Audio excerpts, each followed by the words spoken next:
but I don't know if he can lift heavy things. But whether he can lift heavy things or not, it's not me. I'm here in Thailand.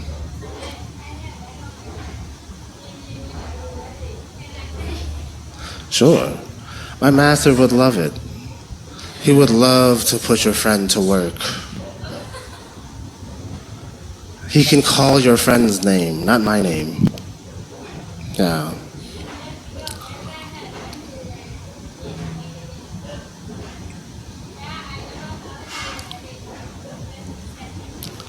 Yeah. You know what my master said? He said, after you finish MA, you should come back and do your PhD over here. I said, no.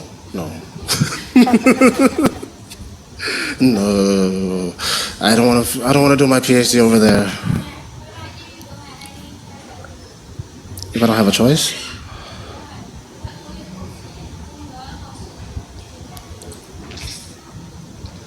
I would run away.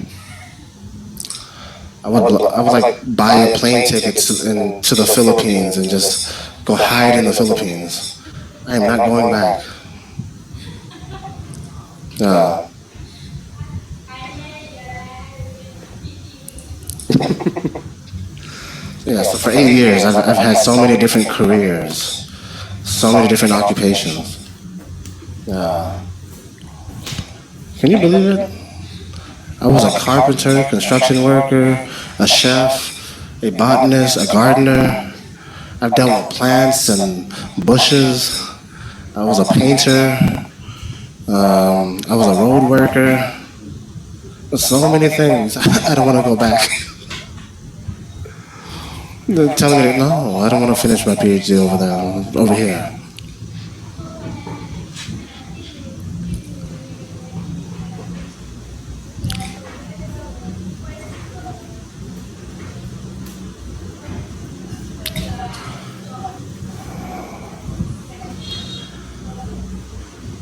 What will I do after?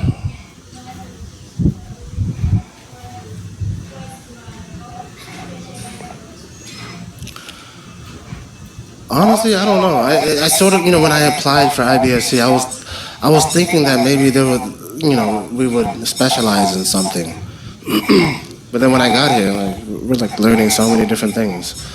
I don't remember anything that I've learned in the past 4 years. I honestly don't. Like 3 months with this subject, 3 months with that subject, and I don't remember anything.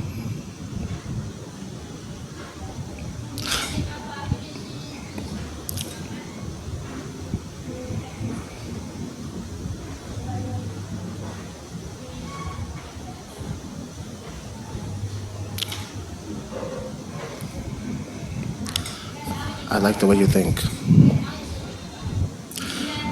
I know. I have an idea. Thank you for your idea. So I will specialize in Buddhism and teach Buddhism. So that way I will have no time to work in the mountains.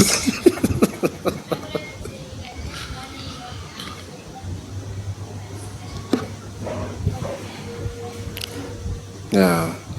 I'm going to specialize in Buddhism and teach Buddhism.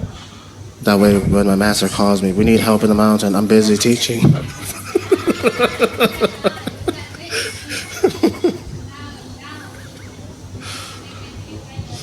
Yeah. And if he ever calls me like 100 times and I don't pick up, I have a really good excuse. I was meditating, teaching meditation. So, yeah. So who is your heart teacher at present? I'm not sure what you mean by that.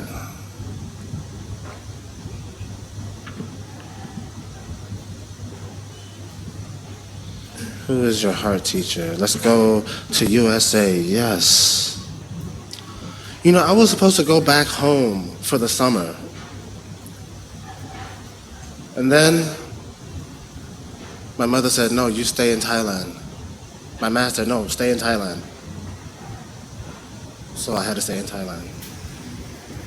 I said, you guys don't miss me? No.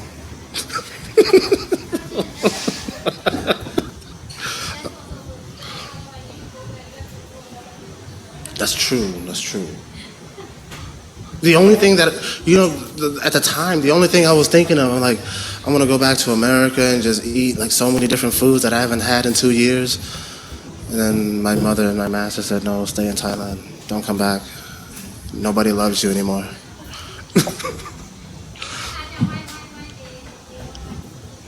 I don't know. I really don't know.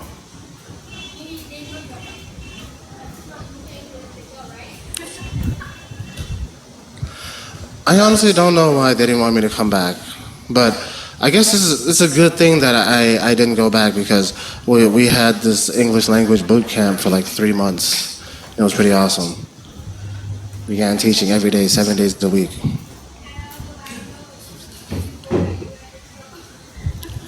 Maybe,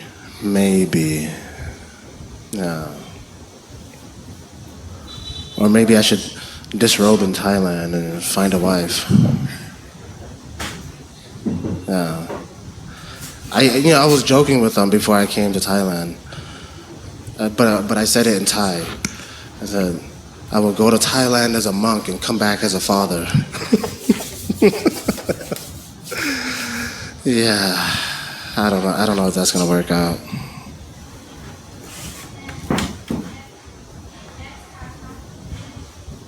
I mean, the teacher you connect deeply with, they give you a feeling of love in your heart or something like that. I don't think I have one. Yeah, I don't really connect with any teachers. The feeling of love. Sometimes I question my own upachaya. I'm like, does he love me? He doesn't want me to come home. So to answer your question, I don't have a teacher who I connect with deeply and give me a feeling of love in my heart. Yeah. Because, since I've been living in Thailand, I've been teaching. So most of my attention goes to the students, or at least the students who come. And many students, they come and go, but I also have my regular students who always come. So with reading and comprehension, writing and open mic, it's not for it's for everyone, but it's not for everyone. Some people love it, some people hate it. As you can see, they all left, So for the past 2 years, I haven't really thought about, connecting with a teacher. It's never happened. I've never really connected with my teachers. Because they're different. For me, most of my attention goes to our English class and, to all the students who come. Maybe I spend too much time, or too much of my attention goes to the English class and to the students. But it's a good thing. It keeps me from going crazy. Because otherwise, what am I going to do? Sit in my room? Nothing. So I'd rather be in a classroom and, try to teach. The dynamic of this class is very different. In my regular English class, we have one student who asks like 50 questions in 10 minutes. All the other students, they ask questions too, but in my regular English class, it's the students are more active. In this English, well, I'm not talking about you guys, but on the first day, nobody wanted to talk. No one wanted to speak. No, I'm like asking questions, and then they're looking at me like this. I'm like, why are you looking at me? Just speak.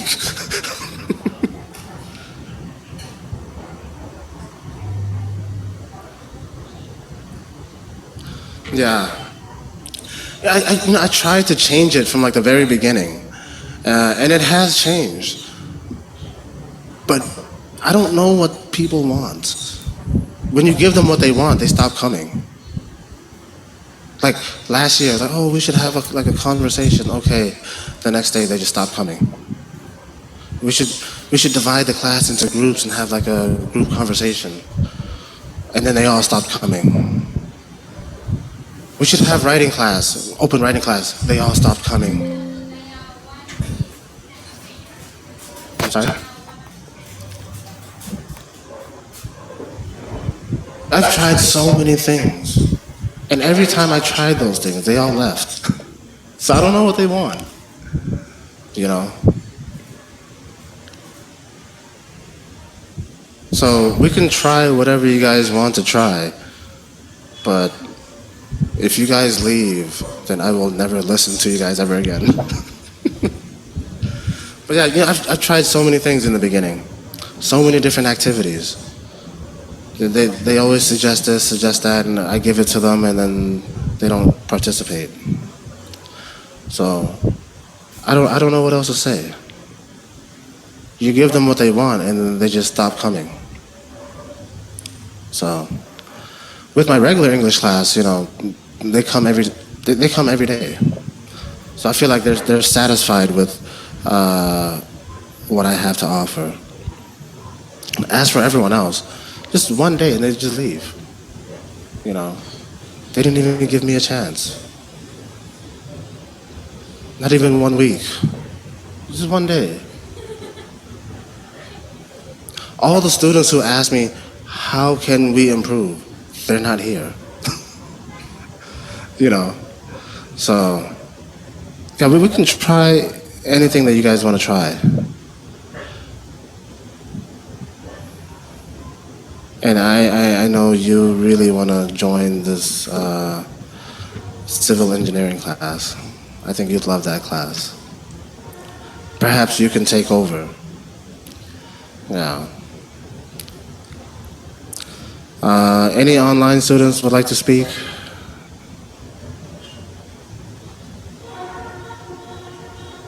No? Yes? Maybe? Yeah, I have a question. Just a minute. I have to join with the computer audio. Okay. Yes, I have a question about I have a question to participants in this program, in any program in Buddhism. So how Buddhism transform your life, and what are the biggest challenge when you study and practice Buddhism? Yeah, I just want to ask question to the participant. Yeah.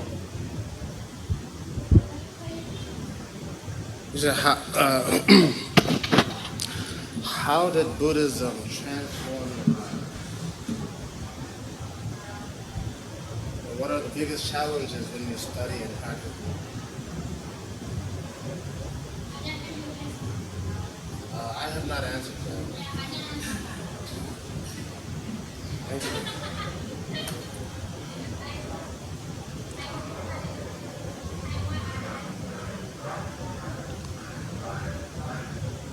Ajahn to answer first. So, I was given the responsibility to answer first. So your first question is, how did Buddhism transform your life? Dramatically. Yeah, it's insane. Yeah. If it wasn't for Buddhism, I never would have had a chance to travel this far. You know, when I was a kid, and even as a teenager, I always had a desire to travel the world. But I thought to myself, you know, I probably will never, you know, get a chance to travel the world. Just because I'm from America, it does not mean that I'm rich. So get that thought out of your mind. I'm not rich, and I never was. So that's why I always, like, you know, as a kid, I'm like, you know, I'll never be able to travel the world, but I always fantasized about it. You know, I want to travel to Asia, travel to Africa. But after becoming a monk, you know, I've learned so many different things. I've encountered so many different kinds of people. And finally I got to travel to a different country back in 2017, to Thailand. I never knew that I was going to actually end up living here someday. I'm like, yeah, I get to go to Thailand with a master. Why not? You know. And now, you know, I'm teaching English. I have to stop my regular class to come here, but it's okay because I get to meet new people. And by some miracle, I met an architect.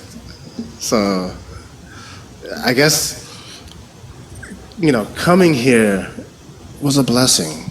Get to meet new people from different countries, build friendships with, you know, people from different countries. I never thought in my life that I would ever get to walk on the Great Wall of China. I had a chance to walk on the Great Wall of China back in May. That was, you know, I didn't even request it. I'm like, man, it would be really cool to visit the Great Wall of China. And he's like, okay, we'll put that in the itinerary. So he one of my students, he put that in the itinerary. We'll go visit the Great Wall of China on the last day. It was the most amazing thing ever. Because to Chinese people, it's just a wall, right? Like, it's just a wall. But for whatever reason, you know, ever since I was a kid, I was really fascinated by the, you know, Great Wall of China. And I always thought, how cool would it be to actually walk on that wall? And finally, I got a chance to walk on that wall. How cool would it be to visit the Forbidden City? Finally, I had a chance to visit the Forbidden City. You know. So Buddhism changed my life in so many ways. It opened the door to many different opportunities that I never thought that I would ever have in my wildest dreams. You know. I get to travel the world, meet new people. Now I have friends from Myanmar, I have friends from China, I have friends from Laos, I have friends from so many different parts of the world. This is, you know, for you guys, I guess, you know, meeting people from other countries in Asia, I guess is normal. But for me, you know, like in America, we'll meet like, you know, Lao people or Thai people, but those people were born in America. They don't know anything about, you know, the country where their parents came from. Most of them can't even speak their parents' language. My sisters, for example, can't speak our parents' language. For some reason, I managed to retain my parents' language. Now, I don't know everything, but I know enough to get by and ask questions and communicate with my mother, you know.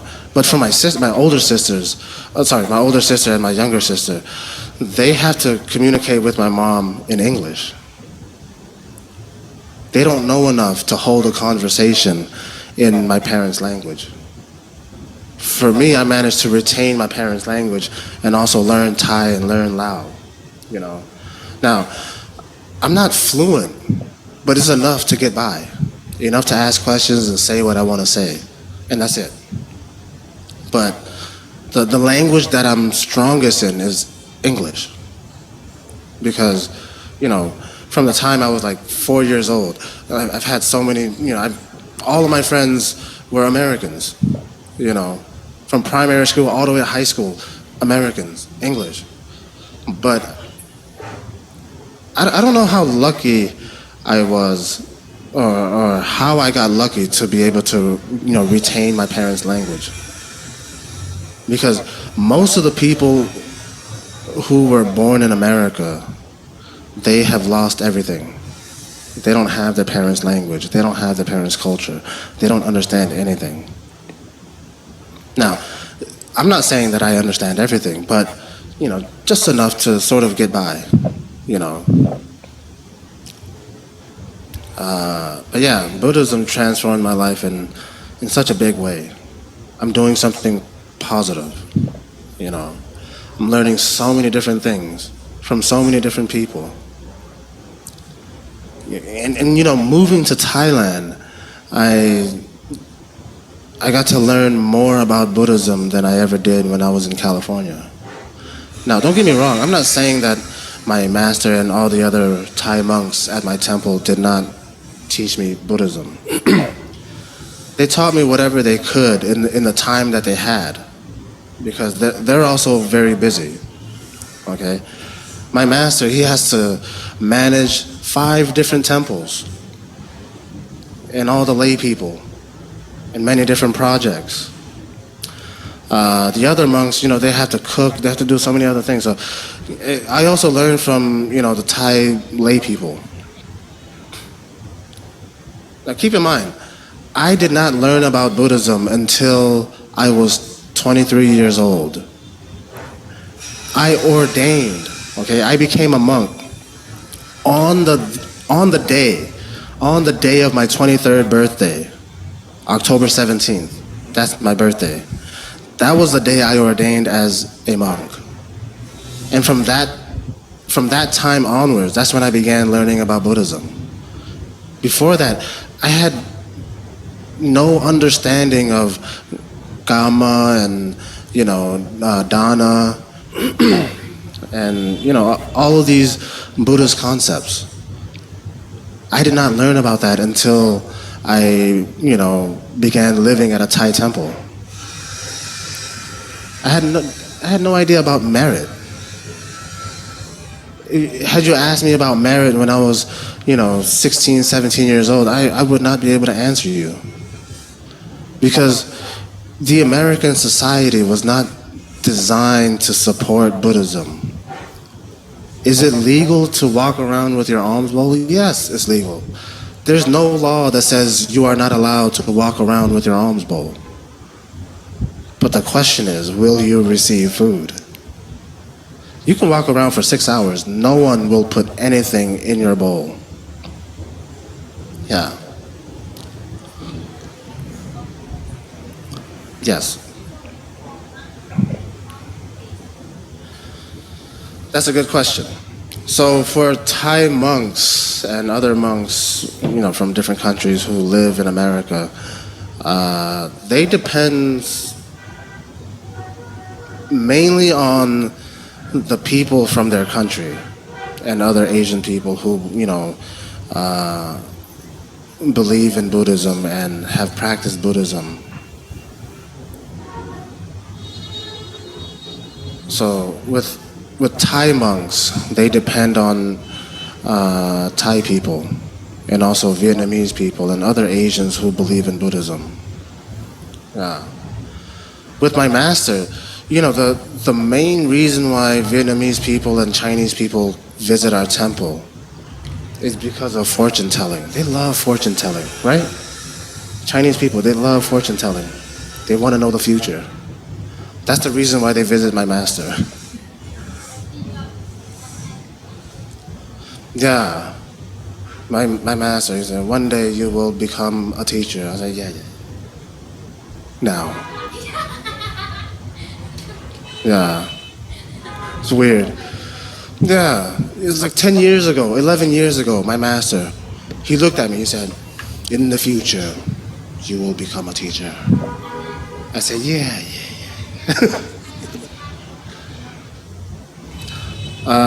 If he visits Buddhism, if he visits Thailand again, and you just so happen to be there, I'll ask him. Yeah, well, he's Thai, so he moved to America 34 years ago. Well, 35. He moved to America in 1990. Yeah, but he didn't establish his temple until 1994. So when he moved to America, they took a house, like a residential house, and turned it into a temple. And he stayed there for about 4 years until he finally, you know, bought a temple in San Bruno, California. San Bruno is like this. San Francisco and San Bruno is really close. Okay, so San Bruno is close to South San Francisco. So from my temple to South San Francisco is just a 5-minute drive. Yeah. And we are 5 minutes away from SFO. Yeah. San Francisco International Airport. So at night you can hear those planes. Yeah. And sorry, number 2. What are the biggest challenges when you study and practice Buddhism? The weather. The weather is the biggest challenge. It's very, very hot here in Thailand.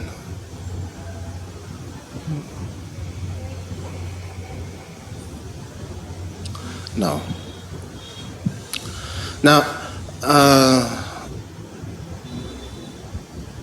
I can accept it because, you know, we're in the tropics. So every country in this region, you know, is humid, hot and humid. So I have to accept it. But am I comfortable? No. Just, I walked from IBSC to, from the dormitory to IBSC. I'm like sweating. Yeah. So it gets pretty hot. It's 4 o'clock. Let's end this class here, and I hope to see you guys tomorrow. Okay, goodbye everyone. Thank you, Acha. Thank you for sharing your story. My master, he's like 64, 65.